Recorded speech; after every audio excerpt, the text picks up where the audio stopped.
Metre બદલાવા વાળા ભાઈ આયા તો મને કે તમારું મીટર બદલવાનું, મારે બદલાવું નથી, કારણ કે તમારી અઠવાડિયામાં લાઇટ બંધ થઈ જશે, પછી તમે મીટર તમારે જાતે બદલવું પડશે, તમારા પોતાના પૈસા ખર્ચવા પડશે, અને આ સરકાર નવા મીટર નાખવા માંગે છે તો બદલાવું જ પડશે તમારે. નહીં બદલાવો તો તમારું મીટર બંધ થઈ જશે અને તમારું લાઇટ બંધ થઈ જશે. ધાક ધમકી આપીને અમારું મીટર બદલી ગયા છે અને અમારો આનો સખત વિરોધ છે.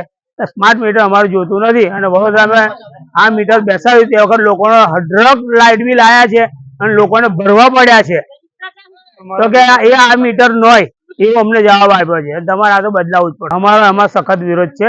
નાની ભાગો લાઇબ્રેરી સામે અમારા જે જૂના નવા મીટર નાખી ગયા છે કાઢી જાય અને જૂના મીટર અમને પાછા બેસાડી આપે. અમને એવું કીધું કે પેલા જે તમારા જૂના છે એ જ મીટર છે, પણ એના બદલીને અમારે બીજા નવા નાખવાના છે. અને અમે એવું પૂછ્યું કે શું ખબર આ મીટર નાખ્યા પછી લાઇટ બિલ વધારે આવે કે ઓછું આવે, એમ પૂછ્યા વગર નાખી તો દીધા છે એમને, પણ લાઇટ બિલ વધારે આવશે એની શું ગેરંટી છે?